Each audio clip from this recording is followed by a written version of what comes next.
क्या होता है, कुछ भी जनरल आइडिया में जो भी है, डेफिनेशन नहीं चाहिए हमें। कोई काम को शुरू किया जाए उसको स्टार्टअप कहते हैं। Yes ma'am. नहीं, ये नहीं कहते स्टार्टअप। कुछ बोलेगा ना सब कुछ काम।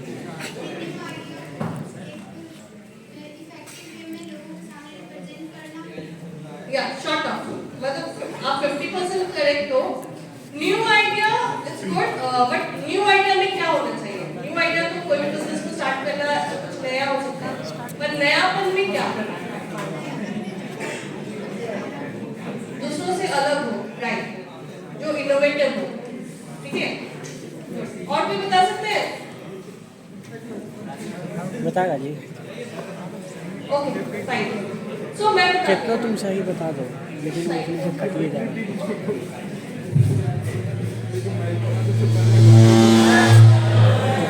खाने फाड़ दे।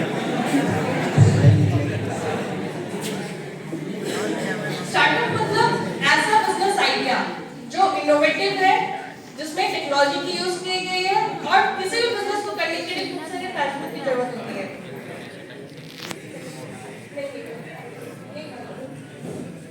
ठीक है, तो ये सब एक साथ अगर मिल जाए तो दैट इज कॉल्ड स्टार्टअप। ठीक है, कोई भी बिजनेस को शुरू करना, ठीक है, वो स्टार्ट तो है, पर स्टार्टअप की डेफिनेशन में फॉल नहीं करता है। स्टार्टअप मतलब ऐसा बिजनेस आइडिया जो इनोवेटिव है, जिसमें आप बहुत सारे न्यू आइडियाज डाल रहे हैं, ऐसे आइडियाज जो आप डे टू डे लाइफ में प्रॉब्लम तो फेस कर रहे थे, ठीक है, पर उसका सॉल्यूशन आपके पास नहीं था, पर आज आपने वो सॉल्यूशन जो दूसरे लोग नहीं कर रहे हैं या दूसरे लोग कर तो रहे हैं पर उसमें टाइम ज्यादा लग रहा है, ठीक है, उसको इजी वे पे आप कर रहे हैं या उसको मॉडिफाई वे पे कर रहे हैं, दैट इज कॉल्ड इनोवेशन।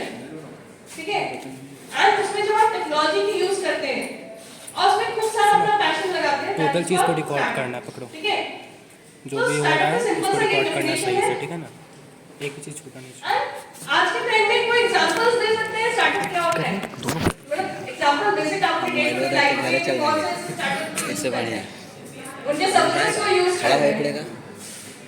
तो बता सकते हैं? लेंस कार्ड पे क्या लिखा हुआ है? हाँ, फ्लिपकार्ट, बोर्ड,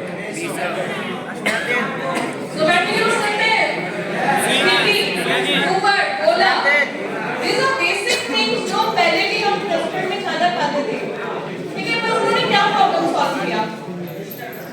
हाँ, इंस्टाग्राम, ठीक है, आज के टाइम में सोशल मीडिया है, पहले नहीं था। हाँ,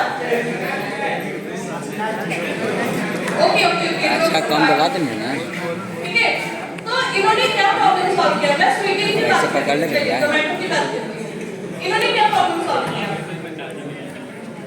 पहले हम जब हम हॉस्टल में रहते थे, हमें खाना पसंद नहीं आया हॉस्टल का, पर क्या है, खाना तो खाना ही है और कुछ ऑप्शन हमारे पास है नहीं, नियर बाय रेस्टोरेंट है नहीं, कॉलेज का टाइम ऑफ हो गया है, हम बाहर जा नहीं सकते हैं, पर स्विगी जोमेटो ऐसा चीज है जो आप ऑनलाइन बैठे कहीं से भी ऑर्डर कर सकते हैं और खाना आपको घर पे या हॉस्टल पे डिलीवर हो जाता है। ठीक है, जब आप ऑर्डर कर रहे हैं उसको पेमेंट करने के लिए भी एक ऐसा स्टार्टअप वर्क कर रहा है जो पेमेंट में इजी कर दिया है आपको। अब आपको कैश रखने की जरूरत नहीं है। नाम बता सकते हैं? एटीएम, यूपीआई, फोन पे, गूगल पे, पेटीएम, आज से 10 इयर्स बैक क्या ये सब थे? पेमेंट तो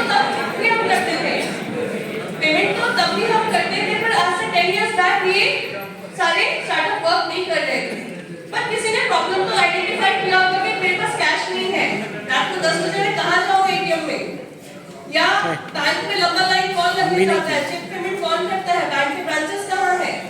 तो वो प्रॉब्लम जब उन्होंने आइडेंटिफाई किया तो उसका सॉल्यूशन वो लेके आए, that is like payment apps, payment gateways, Zomato, ये सॉरी फोन पे, पेटीएम, गूगल पे, ठीक है।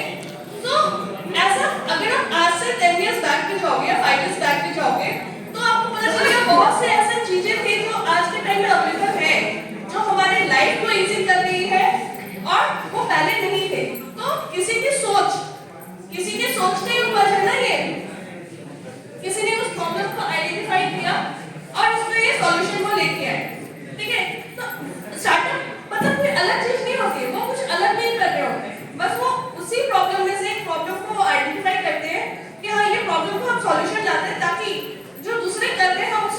अलग वे में कर सकेगा।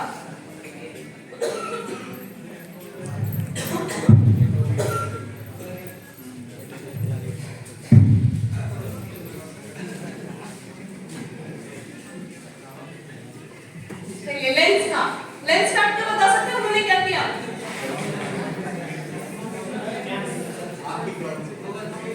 उन्होंने किस टेक्नोलॉजी को यूज किया?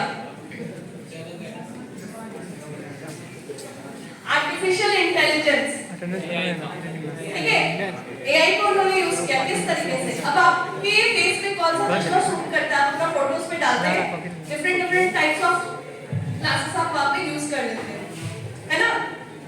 तो वो कौन बताता है? वो आर्टिफिशियल इंटेलिजेंस को उन्होंने यूज किया है। ऐसे ही बिहार से निकले हुए एक स्टार्टअप है बिहार, ठीक है, इसके जो फाउंडर है आईआईटी से पढ़े हुए हैं, और उन्होंने बहुत ही अलग एक रोड मैप लिया जो एग्रीकल्चर में एक किसान को मार्केट के साथ जोड़ने का, ठीक है, उन्होंने एग्रीटेक में काम किया है, ठीक है, एक एग्रीगेटर बन के। उनका काम ये है कि वो किसान जो है, जो मार्केट नहीं जा पाते या उनको प्रॉपर प्लेस नहीं मिल पाता अपने प्रोडक्ट्स को सेल करने के लिए, उन्होंने उनको वो मार्केट प्लेस दिलाया। उन्होंने जहां पे 2 सीजन क्रॉप्स होता था, वो 3 सीजन 4 सीजन क्रॉप्स लेके आए। जब आपकी जो लैंड है उसकी जो रिक्वायरमेंट है उसके बेसिस पे उन्होंने बताया कि आप इस बेसिस पे आप ये फर्टिलाइजर यूज कर सकते हैं, ठीक है। तो ये आज के क्योंकि बिहार एक क्या है, एग्रीकल्चर लैंड यहाँ ज्यादा है, एग्रीकल्चर एरिया है यहाँ ज्यादा, तो ये उन्होंने बहुत सक्सेस किया है। ये आज के टाइम में यूनिकॉर्न स्टार्टअप है। यूनिकॉर्न क्या होता है बता सकते हैं? 8,000 करोड़ की company, 1000 million crore, 1 billion dollar, 1000 million जिनका टर्नओवर हो चुका है, ठीक है।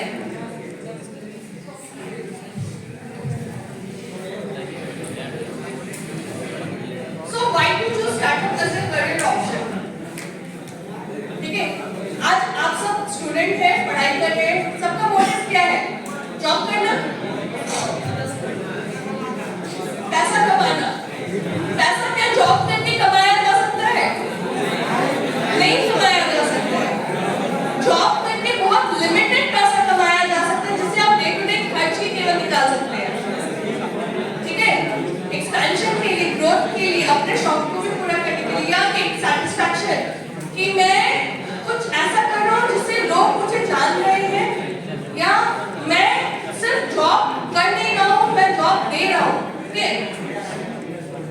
सो एक एंटरप्रेन्योर ऐसा होता है ना कि अपने मन के मुताबिक चलते हैं। आज मुझे ऑफिस नहीं जाना है, बट रेस्ट्रिक्शन है, जब आप जॉब करोगे तो रेस्ट्रिक्शन है, जॉब तो करना ही पड़ेगा। पर आपका खुद का जो बिजनेस करता है, हो सकता है मुझे आपको छुट्टी लेने का मन है, आप छुट्टी ले रहे हो, पर आप जब खुद के बिजनेस कर रहे हैं, आप सिर्फ जॉब अपने लिए नहीं, अपने लिए सिर्फ इनकम जनरेट नहीं कर रहे, साथ ही साथ आप बहुत से आसपास ऐसे लोगों को भी रेवेन्यू दे रहे हो जो आपसे जुड़े हुए हैं। अब बहुत बार बिहार में ही कल्चर क्या है, बिहार से बाहर जाना, पेरेंट्स से दूर होना, अपना घर छोड़ना, इट्स नॉट इजी। ऐसा नहीं है कि दिल्ली मुंबई की लाइफ बहुत इजी है, नहीं है, बिल्कुल नहीं है। देखते हैं यहाँ से दूर देख के बहुत अच्छा लगता है, बट बहुत कोई को जो अपना घर छोड़ के जाना पड़ता है और प्रॉब्लम फेस करना पड़ता है। कोविड के टाइम में आप लोगों ने देखा है कि कितने वर्कर्स यहाँ से छोड़ के जाते हैं, पर जब अगर उनको जॉब अपॉर्चुनिटी या उनको वर्क प्लेस, अच्छी इनकम जब बिहार में ही मिले, तो मैं बाहर नहीं जाएगा, ठीक है। तो स्टार्टअप क्यों चूज करना चाहिए? हो सकता है कि आज आप अपने डेली लाइफ में प्रॉब्लम को आइडेंटिफाई कर रहे हैं, हो सकता है प्रॉब्लम फेस कर रहे हैं। आप में से कुछ ऐसे स्टूडेंट को सोच की उपज होगी कि इस प्रॉब्लम का मैं एक सॉल्यूशन लेके आऊं। जब वो सॉल्यूशन को आप मार्केट में लाते हो, ठीक है, और वो मार्केट में जब लोग उसको अडॉप्ट करते हैं, उसको यूज करते हैं, उनको भी लगता है नहीं this is a good way, हम इनको यूज करें। आज हम इतने यूज्ड टू हो गए हैं फोन पे के, ज़ोमैटो स्विगी पे, कि हम इतनी इजीली लाइफ, हमें लगा कि हमारी लाइफ इतनी इजी है कि हम इसके वगैरह नहीं इंतजार कर सकते हैं। क्या आप बता सकते हैं कि हम बैंक में वापस उतनी लंबी लंबी लाइंस लग सकते हैं? नहीं, 9th सैटरडे को क्लोज होती है, उस दिन हम पेमेंट्स कैसे करेंगे? नहीं ना। सो ये जो सॉल्यूशंस होते हैं वो आप में से ही कोई देख के आते हैं।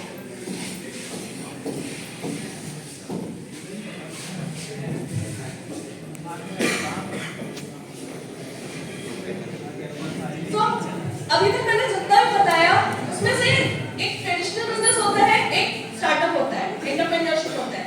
तो बता सकता है डिफरेंस? लिखे हुए हैं बोर्ड पे पर जनरल डेफिनेशन डिफरेंसेस में बता सकता है? आप में से कोई बता सकते हैं ट्रेडिशनल बिजनेस क्या होता है? चलिए ट्रेडिशनल बिजनेस का एक सिंपल सा एग्जांपल लेके चलती हूँ। एक ग्रोसरी का शॉप है जो आपके घर के बगल में है, ठीक है?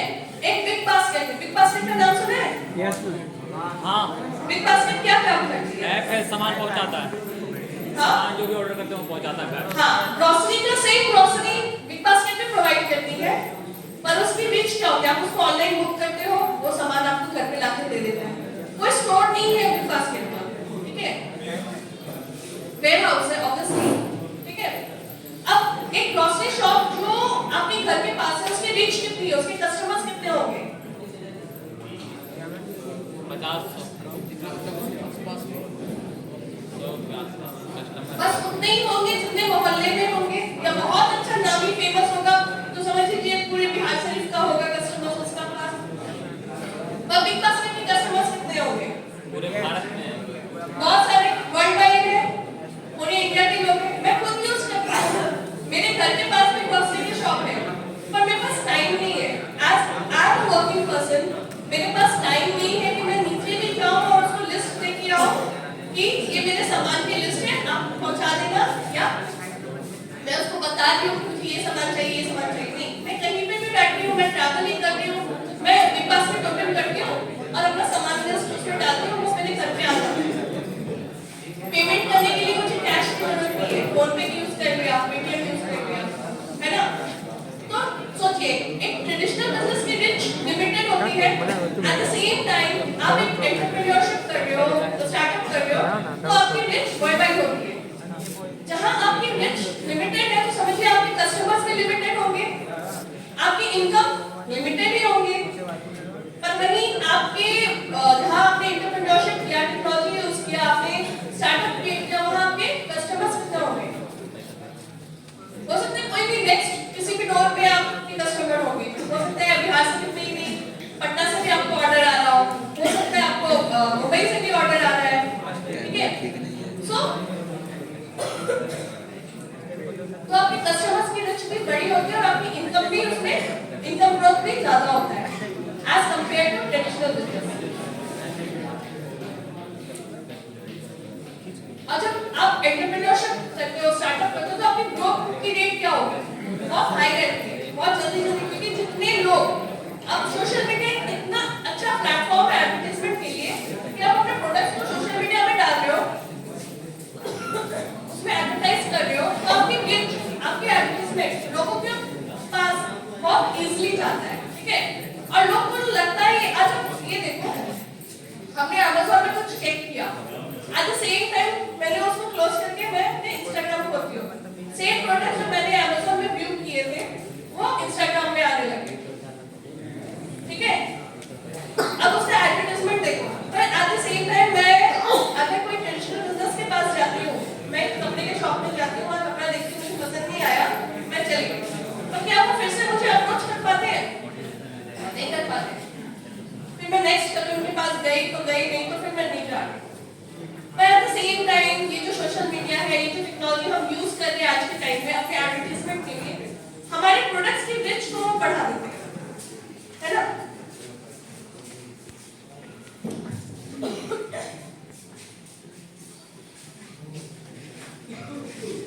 सो व्हाई स्टूडेंट्स, हम आपके पास क्यों आते हैं कि आप स्टार्टअप करो? क्योंकि हमें भी पता है जॉब अपॉर्चुनिटीज बहुत लिमिटेड है, जॉब अपॉर्चुनिटीज लिमिटेड है। क्या इज इट, आप अपने कॉलेज में ही देख लोगे कि क्या सबको प्लेसमेंट मिल जाती है, या प्लेसमेंट मिल भी गई तो सबको अपने मन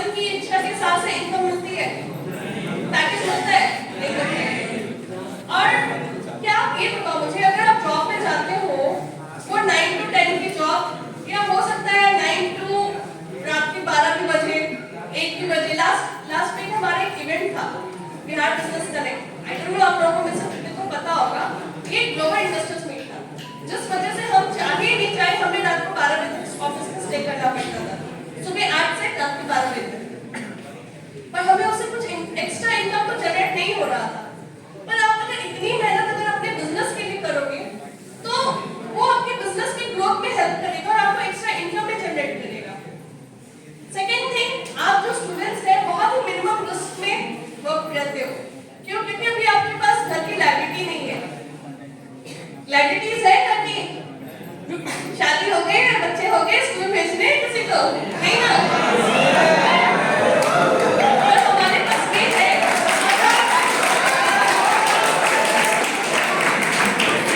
अभी लायबिलिटीज के साथ हम कभी रिस्क नहीं लेना चाहते हैं, हम कभी नहीं सोचते कि जल्दी कि हम ऑफिस छोड़ दें और अपना एंटरप्रेन्योरशिप करें, क्योंकि जब भी आप एंटरप्रेन्योरशिप स्टार्ट करोगे इसमें अपनी फर्स्ट डे से आपको इनकम आना शुरू हो जाएगा, नहीं इनकम आने में टाइम लगता है, जैसे आप प्लांट लगाते हो उस प्लांट से फल आने में आपको टाइम लगता है, सेम जब आप बिजनेस स्टार्ट करते हो सकता है फर्स्ट कुछ महीने कुछ साल हो सकते हैं, आपको इनकम नहीं आए,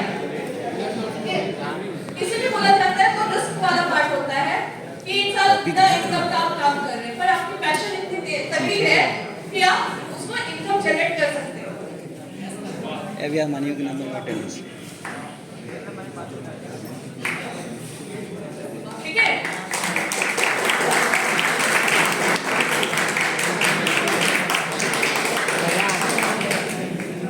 अब एक और पॉइंट होता है जॉब ट्रिगर। अब आप जॉब के लिए इधर place to place door to door घूमोगे, बहुत लिमिटेड अपॉर्चुनिटीज हैं, हो सकता है आपको जॉब नहीं भी मिले, पर जब आप खुद की बिजनेस क्रिएट करते हो तो उसमें हर एक फील्ड के लिए आपको एक पर्सन चाहिए होगा, ये सारा काम आप खुद तो नहीं कर सकते हो, तो उस तरीके से अपने आस पड़ोस के अपने फ्रेंड्स को भी या फिर अपने रिलेटिव्स को भी जॉब दे सकते हो अपने बिजनेस में, है ना।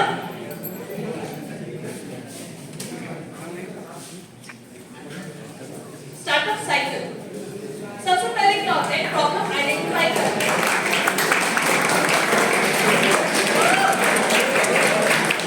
बदमाशी ज़्यादा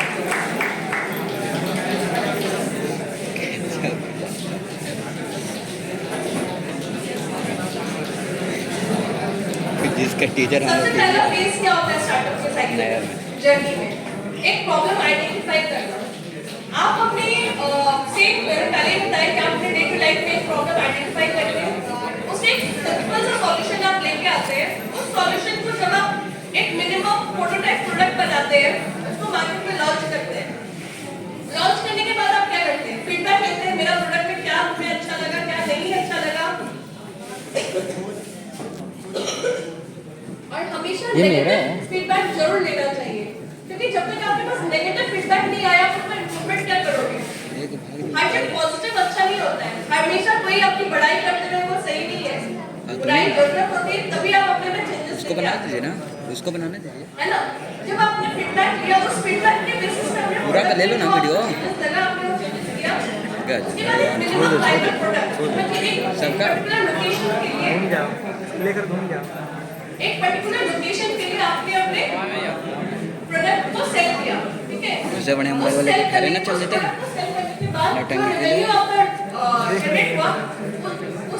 पूरा कर अपना उस रेवेन्यू से आप अपने प्रोडक्ट के को एक्सपेंशन को लेके आ रहे हैं, ठीक है, उसमें और चेंजेस पूरा कर लीजिएगा, चारों पर एंड देन चारों पर ले लीजिएगा आप उसकी वीडियो, मार्केटिंग कर रहे हैं, प्रमोशन कर रहे हैं, पहले आ गया, आपकी पहले जो reach है, आपके जो प्रोडक्ट के कस्टमर्स हैं आप बढ़ा सकते खड़ा होकर कीजिए ना, हैं।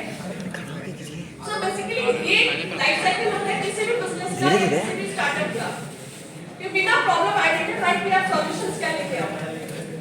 अरे खड़ा होइए, So अभी तक आप लोगों को किसी भी तरह का डाउट है तो आप क्लियर कर सकते हैं।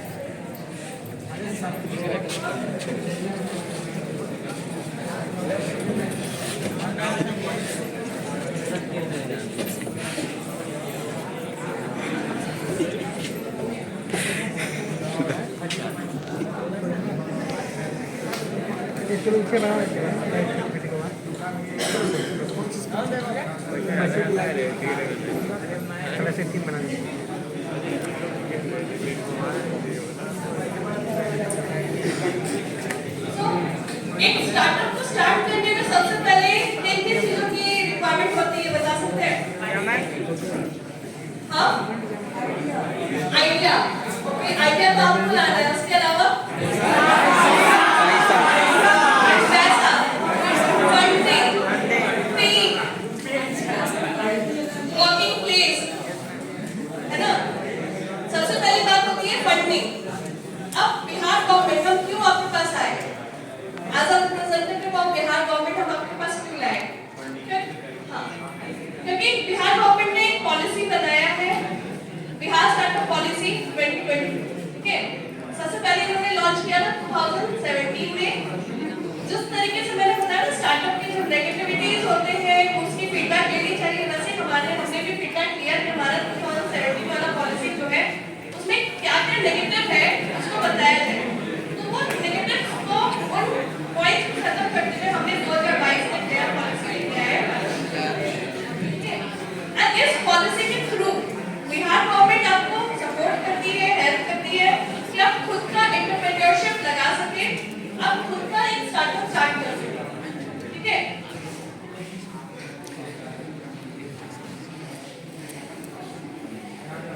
बेसिक एलिजिबिलिटी क्राइटेरिया, इसको मैं डिफाइन नहीं करूंगी क्योंकि अभी आप इसमें फॉलो नहीं करते हो, ठीक है? बेसिकली इसमें आपको ये जानना है कि जब भी आप अपने एंटरप्रेन्योरशिप या बिजनेस करते हो उसकी हेड ऑफिस, रजिस्टर्ड ऑफिस जो भी होगी वो बिहार में होनी चाहिए। रेस्ट उनके लिए है जो ऑलरेडी फील्ड में वर्क कर रहे हैं।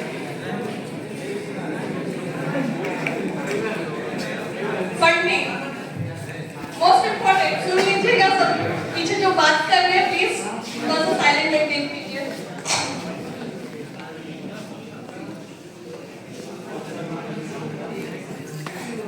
जिस तरीके से आप प्लांट लगाते हैं, प्लांट का अलग अलग फेज होता है जब तक आपको फल दे सके, है ना?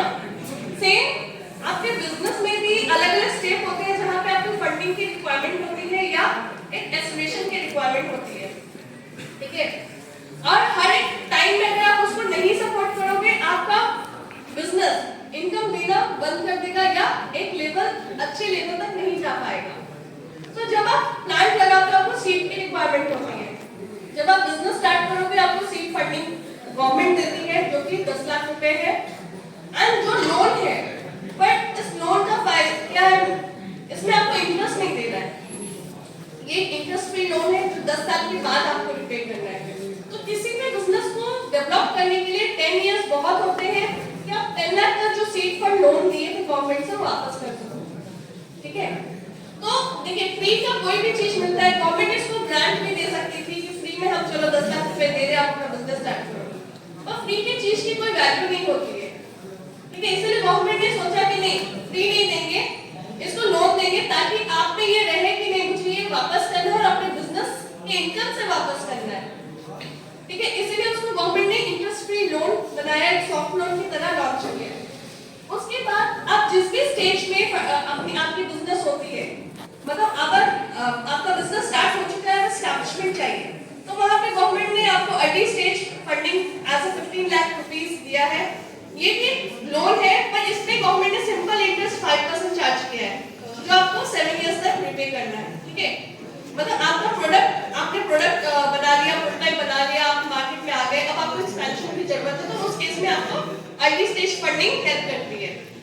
अब आपने इन्वेस्टर्स से अब आपको और एक्सपेंड करना है, बिहार से जब आप पटना में गए थे, पटना से अब आपको पूरे इंडिया में जाना है, ठीक है? तो उसके लिए आप क्या करेंगे, अपने पास फंडिंग तो खत्म होगी, वहां पे ऐसे बहुत से एंजल इन्वेस्टर्स या वीसी वेंचर कैपिटल काम करते हैं जो आपको टाइम टू टाइम हेल्प करते हैं अपने फंडिंग उठाने के लिए और आपको फंड देते हैं। अगर आप ऐसे ही किसी इन्वेस्टर से फंडिंग लेके आते हैं तो बिहार गवर्नमेंट भी आपको अप टू 50 लाख का लोन देती है, मैचिंग सपोर्ट देती है, ठीक है? जो कि सिंपल इंटरेस्ट इसके भी 5% को चार्ज करते हैं। बैंक से आप लोन लेने जाओगे वो कंपाउंड इंटरेस्ट पे चार्ज करते हैं, उनके रेट्स भी बहुत हाई होते हैं और उनकी प्रोसेस भी बहुत लंबे होते हैं। गवर्नमेंट ने कुछ नहीं किया, बस आपको सिंपल सा एक प्रेजेंटेशन देना है और फंडिंग उठानी है, ठीक है? प्रेजेंटेशन में ये कि आपका बिजनेस आइडिया क्या है और आप कितने एक्सपेंशंस में जा रहे हैं। At the same time intellectual property rights, patent का नाम सुना है किसी ने? कोई कंपनी आपके नाम से वो पोर्टल बिजनेस सर्टिफिकेट का मिलता है। हाँ, जैसे 20 इयर्स का होता है पेटेंट, ठीक है। अगर आपका जो इनोवेटिव कुछ इनोवेशन है कि आपको ये लग रहा है कि कोई उस आइडिया को चुरा न ले, उसको प्रोटेक्ट करने के लिए हम पेटेंट लेते हैं। पेटेंट का जो भी कॉस्ट होगा, ठीक है, वो बिहार गवर्नमेंट आपको रिवर्स कर देती है। स्टार्टअप पॉलिसी में ये है कि आपको रिवर्स कर देगी। अब आपको टाइम टू टाइम हो सकता है आपको बिजनेस आपने स्टार्ट कर लिया, उसमें अब आपको हो सकता है कि कुछ तरीके के नॉलेज गेन करने हैं या कुछ ऐसे प्रोग्राम्स चलते हैं जिसके बेसिस पे आपके बिजनेस और आगे बढ़ाया जा सके, ठीक है। उस प्रोग्राम्स को अटेंड जब आप करते हैं, एसोसिएशन प्रोग्राम्स को जब आप अटेंड करते हैं, तो जो भी एक्सपेंडिचर आपको कॉस्ट लगती है वो अप टू 3 लाख रुपीस आपको रिवर्स कर दिए जाते हैं, ठीक है। तो इन शॉर्ट हर एक स्टेज में आपको बेनिफिट्स दिए जाते हैं। At the same time women lead entrepreneurs या शेड्यूल कास्ट, शेड्यूल ट्राइब या physically abled, differently abled enterprises जो होते हैं, ठीक है, जो फाउंडर्स मेंबर्स होते हैं, उनको 5 to 15% के एक्स्ट्रा बेनिफिट्स देते हैं, ठीक है।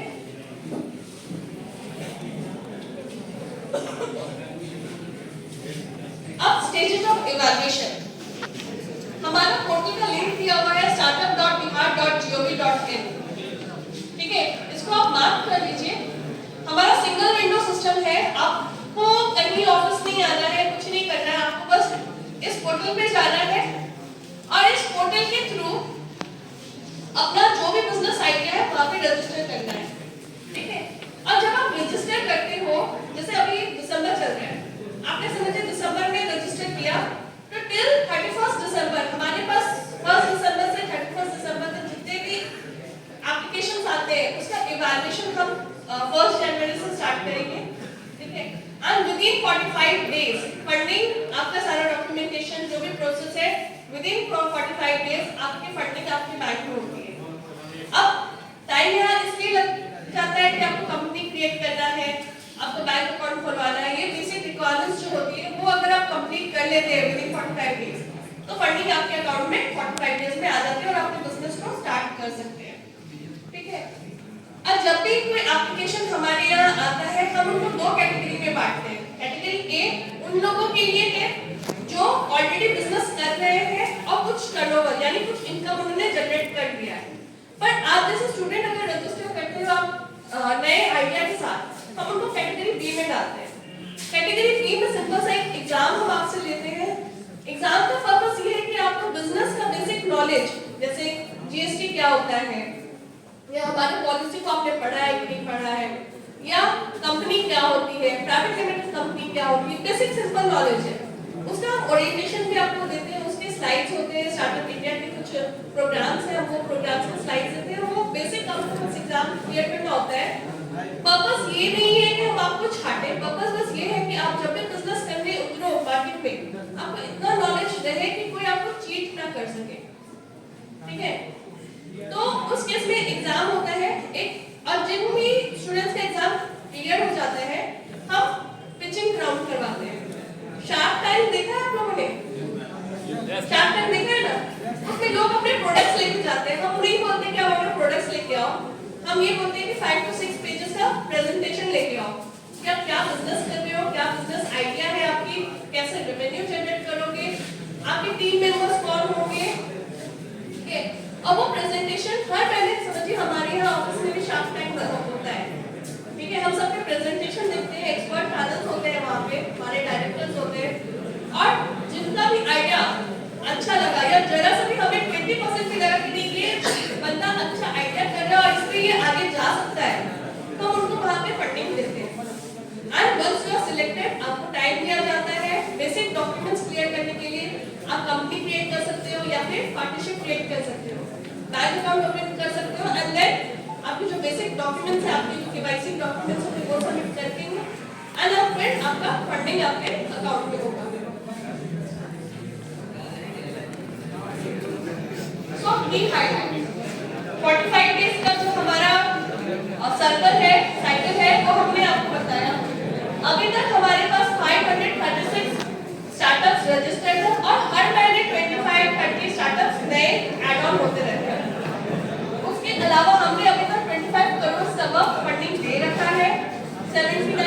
लेड स्टार्टअप्स है। हमने हर एक डिस्ट्रिक्ट में एक स्टार्टअप सेल क्रिएट किया है। स्टार्टअप सेल का पर्पस ये है कि वो हब एंड स्पोक मॉडल में वर्क करते हैं। कोई भी इवेंट जो हम पटना में चला रहे हैं, क्योंकि हमारा पर्पस ये नहीं है कि सिर्फ पटना के लोग ही स्टार्टअप पॉलिसी की बेनिफिट ले। हमारा पर्पस ये है कि बिहार के हर एक कोने से एक आइडिया, एक स्टार्टअप जनरेट हो।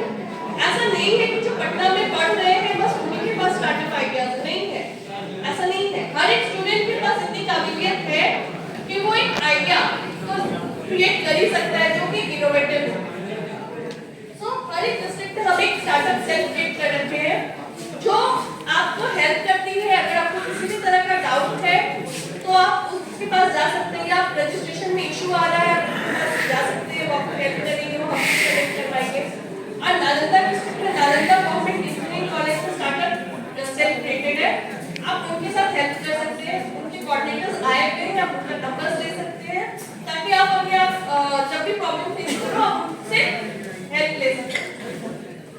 साथ ही हम रेगुलर हर मंथ हर एक डिस्ट्रिक्ट में अवेयरनेस सेशंस करवाते हैं। एंड उसके साथ कोवर्किंग स्पेस। कोवर्किंग स्पेस क्या होता है, कोई आइडिया है? पटना मॉडल ऑफ देखा आपने? अब स्टार्टअप में क्या होता है ना कि बहुत बार रेंट पे ऑफिस चाहिए या मीटिंग प्लेस चाहिए, तो उनके पास इतने फंड्स नहीं है कि अच्छे प्लेस में ऑफिस ले सके या वेल इक्विप्ड ऑफिस क्रिएट कर सके। तो हमने यहाँ पे कोवर्किंग स्पेस क्रिएट किया है। कोवर्किंग स्पेस क्या है? जहाँ पे हर एक स्टार्टअप के लिए सीट अलॉटेड है, ठीक है, एंड वो वहाँ बैठते हैं, मीटिंग करते हैं, उनको क्लाइंट्स के लिए उसके लिए सेपरेट कॉन्फ्रेंस हॉल दिया गया है एंड वो वहाँ पे अपने ऑफिस चला सकते हैं, वो वर्क कर सकते हैं। अभी ऐसा 2 कोवर्किंग स्पेस हमने पटना में क्रिएट किया है। वन इज मॉडल रोड, दूसरा फ्रेजर रोड पे।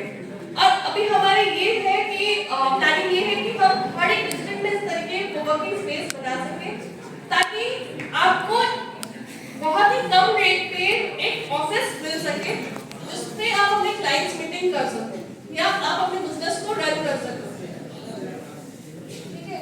और उसके अलावा हम prime institutions like IIT Patna, CIMT, NIT ऐसे कॉलेजेस में इंक्यूबेशन सेंटर्स हैं, जैसे ट्रेनिंग, जहाँ पे आप ट्रेनिंग या आपके प्रोडक्ट्स हैं जिसकी टेस्टिंग आप कर सकते हो। ऐसा इंक्यूबेशन सेंटर्स हमने क्रिएट किया ताकि वो आपको हेल्प कर सके कि किस तरीके से अपने प्रोडक्ट को आप टेस्ट कर सको बिफोर लॉन्चिंग। मार्केट में लॉन्च करने से पहले आपके प्रोडक्ट को हो सकता है कि आपको लग रहा है कि परफेक्ट है, बट वो गाइड करते हैं आपको क्या और क्या आपको हेल्प किया जा सके ताकि आपका प्रोडक्ट परफेक्ट हो सके।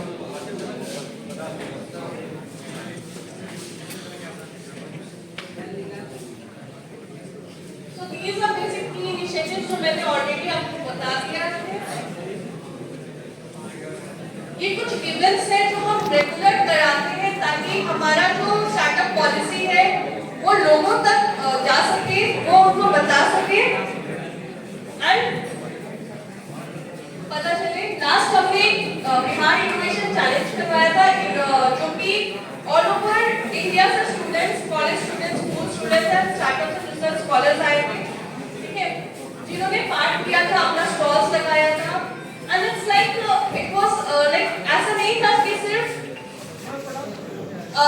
फोन ऐप्स वाले ही चल रहे हैं, ऐसा नहीं। हमारे पास ड्रोन बनाने वाले स्टार्टअप्स भी है, रोबोट्स भी बना रहे हैं, हमारे पास ऐसे मशीन्स बना रहे हैं जो एग्रीकल्चर में इजी हो जाता है।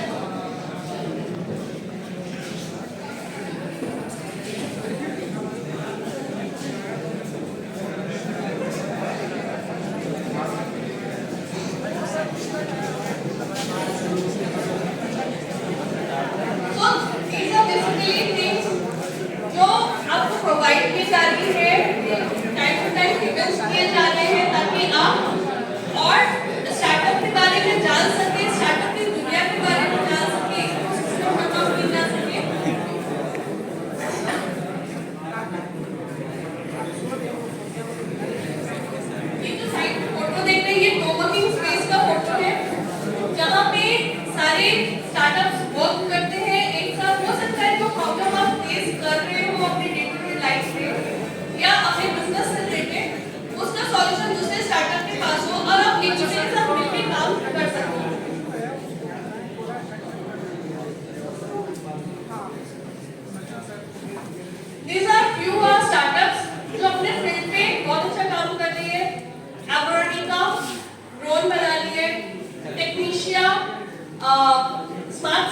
बना रहे हैं, जैसे आप घर से बाहर हो और आपने लाइट ऑफ करना भूल गए हैं या गीजर ऑन रह गया है, इस टाइप की चीजों को वो ऑटोमेटिक कर देती है ताकि आप कहीं से बैठे कुछ कर सको, ऑफ कर सको उसे।